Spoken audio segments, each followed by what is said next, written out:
Lucas capítulo 2. Naqueles dias foi publicado um decreto de César Augusto, convocando toda a população do império para recensear-se. O primeiro recenseamento, foi feito quando Quirino era governador da Síria. Todos iam alistar-se, cada um à sua própria cidade. José também saiu da Galileia, da cidade de Nazaré, e foi para a Judeia até a cidade de Davi, chamada Belém, por ser ele da casa e família de Davi, a fim de alistar-se com Maria, sua esposa, que estava grávida. E aconteceu que, estando eles ali, chegou o tempo de ela ter a criança.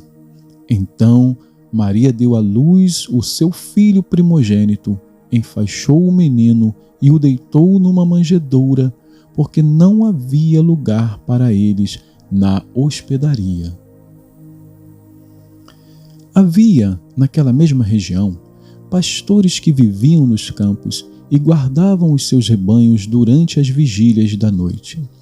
E um anjo do Senhor desceu aonde eles estavam, e a glória do Senhor brilhou ao redor deles, e ficaram tomados de grande temor. O anjo, porém, lhes disse: Não tenham medo, estou aqui para lhes trazer boa nova de grande alegria que será para todo o povo. É que hoje, na cidade de Davi, lhes nasceu o Salvador, que é Cristo, o Senhor. E isto servirá a vocês de sinal. Vocês encontrarão uma criança envolta em faixas e deitada em manjedoura. E, de repente, apareceu com o anjo uma multidão do exército celestial, louvando a Deus e dizendo: Glória a Deus nas maiores alturas e paz na terra entre os homens a quem Ele quer bem. Quando os anjos se afastaram deles e voltaram para o céu, os pastores disseram uns aos outros: Vamos até Belém e vejamos os acontecimentos que o Senhor nos deu a conhecer. Foram depressa e encontraram Maria e José e a criança deitada na manjedoura. E, vendo isso, divulgaram o que lhes tinha sido dito a respeito do menino. Todos os que ouviram se admiraram das coisas relatadas pelos pastores. Maria, porém, guardava todas estas palavras, meditando-as no coração. E os pastores voltaram glorificando e louvando a Deus por tudo o que tinham ouvido e visto, como lhes tinha sido anunciado. E ao se completarem 8 dias, quando o menino foi circuncidado, deram-lhe o nome de Jesus. Esse nome tinha sido dado pelo anjo antes de o menino ser concebido. Passados os dias da purificação deles, segundo a lei de Moisés, levaram o menino a Jerusalém para o apresentar ao Senhor, conforme o que está escrito na lei do Senhor. Todo primogênito será consagrado ao Senhor. E também foram para oferecer um sacrifício segundo o que está escrito na referida lei, 1 par de rolinhas ou 2 pombinhos. Em Jerusalém havia um homem chamado Simeão. Este homem era justo e piedoso e esperava a consolação de Israel, e o Espírito Santo estava sobre ele. Ele tinha recebido uma revelação do Espírito Santo de que não morreria antes de ver o Cristo do Senhor. Movido pelo Espírito, ele foi ao templo. Quando os pais trouxeram o menino Jesus para fazerem com ele o que a lei ordenava, Simeão o tomou nos braços e louvou a Deus, dizendo: Agora, Senhor, podes despedir em paz o teu servo segundo a tua palavra, porque os meus olhos já viram a tua salvação, a qual preparaste diante de todos os povos, luz para a revelação aos gentios e para a glória do teu povo de Israel. E o pai e a mãe do menino estavam admirados com o que se dizia a respeito dele. Simeão os abençoou e disse a Maria, mãe do menino: Eis que este menino está destinado tanto para a ruína como para a elevação de muitos em Israel, e para ser alvo de contradição, para que se manifestem os pensamentos de muitos corações. Quanto a você, Maria, uma espada atravessará a sua alma. Havia uma profetisa chamada Ana, filha de Fanuel, da tribo de Azer. Ela era bem idosa, tendo vivido com o marido 7 anos desde que tinha se casado. Agora era viúva de 84 anos.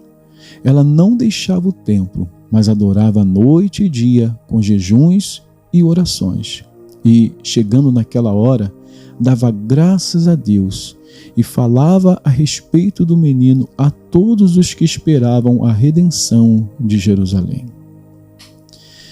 Depois de terem cumprido tudo conforme a lei do Senhor, voltaram para a Galiléia, para a sua cidade de Nazaré.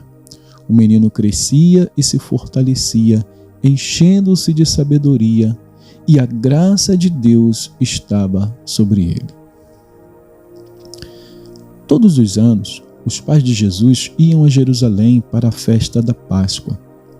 Quando ele atingiu os 12 anos, foram a Jerusalém segundo o costume da festa.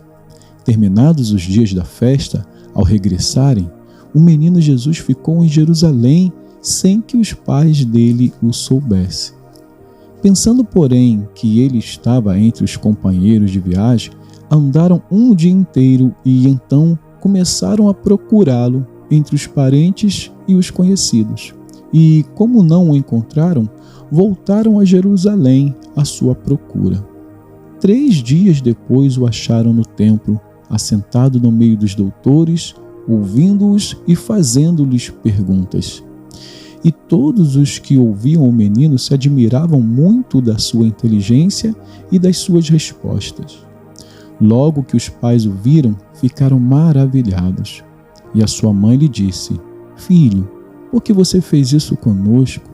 Seu pai e eu estávamos aflitos à sua procura. Ele respondeu: Por que me procuravam? Não sabiam que eu tinha de estar na casa de meu pai? Não compreenderam, porém, as palavras que lhes disse. E voltou com eles para Nazaré, e era submisso a eles. E a mãe dele guardava todas estas coisas no coração. E Jesus crescia em sabedoria, estatura e graça diante de Deus e dos homens. Vamos então a Gálatas, a carta de Paulo aos Gálatas, no capítulo 2. Diz assim: 14 anos depois, fui outra vez a Jerusalém com Barnabé, levando também Tito. Fui em obediência a uma revelação, e lhes apresentei o evangelho que prego entre os gentios, mas fiz isso em particular aos que pareciam de maior influência, para não correr ou ter corrido em vão. Mas nem mesmo Tito, que estava comigo, sendo grego, foi obrigado a submeter-se à circuncisão. E isto surgiu por causa dos falsos irmãos que se haviam infiltrado para espreitar a liberdade que temos em Cristo Jesus e nos reduzir à escravidão. A esses não nos submetemos por um instante sequer, para que a verdade do Evangelho permanecesse entre vocês. E quanto àqueles que pareciam ser alguma coisa, o que eles foram no passado não me interessa. Deus não aceita a aparência dos homens. Esses, digo, que pareciam ser de maior influência, nada me acrescentaram. Pelo contrário, quando viram que me havia sido confiado o evangelho da incircuncisão, assim como a Pedro foi confiado o evangelho da circuncisão, pois aquele que operou eficazmente em Pedro para o apostolado da circuncisão, também operou eficazmente em mim para com os gentios. E quando reconheceram a graça que me foi dada, Tiago, Cefas e João, que eram reputados colunas, estenderam a mim e a Barnabé a mão direita da comunhão, a fim de que nós fôssemos para os gentios e eles fossem para a circuncisão. Somente recomendaram que nos lembrássemos dos pobres, o que também me esforcei por fazer. Quando, porém, Cefas veio a Antioquia, resisti-lhe face a face, porque havia se tornado repreensível. De fato, antes de chegarem alguns da parte de Tiago, ele comia com os gentios. Quando, porém, chegaram, começou a afastar-se e, por fim, separou-se, temendo os da circuncisão. E também os demais judeus se fizeram hipócritas juntamente com ele, a ponto de o próprio Barnabé ter se deixado levar pela hipocrisia deles. Quando, porém, vi que não procediam corretamente segundo a verdade do Evangelho, eu disse a Cefas na presença de todos: se você que é judeu vive como gentil e não como judeu, por que quer obrigar os gentios a viverem como judeus? Nós, judeus por natureza e não pecadores dentre os gentios, sabendo, contudo, que o homem não é justificado por obras da lei, e sim mediante a fé em Cristo Jesus, também temos crido em Cristo Jesus para que fôssemos justificados pela fé em Cristo e não por obras da lei, pois por obras da lei ninguém será justificado. Mas, se nós, procurando ser justificados em Cristo, fomos também achados pecadores, será que isto significa que Cristo é ministro do pecado? De modo nenhum. Porque se volto a edificar aquilo que destruí, a mim mesmo constituo transgressor. Porque eu, mediante a própria lei, morri para a lei, a fim de viver para Deus. Estou crucificado com Cristo. Logo, já não sou eu quem vive, mas Cristo vive em mim. E esse viver que agora tenho na carne, vivo pela fé no Filho de Deus, que me amou e se entregou por mim. Não anulo a graça de Deus, pois se a justiça é mediante a lei, segue-se que Cristo morreu em vão. Que Deus abençoe a porção da sua palavra.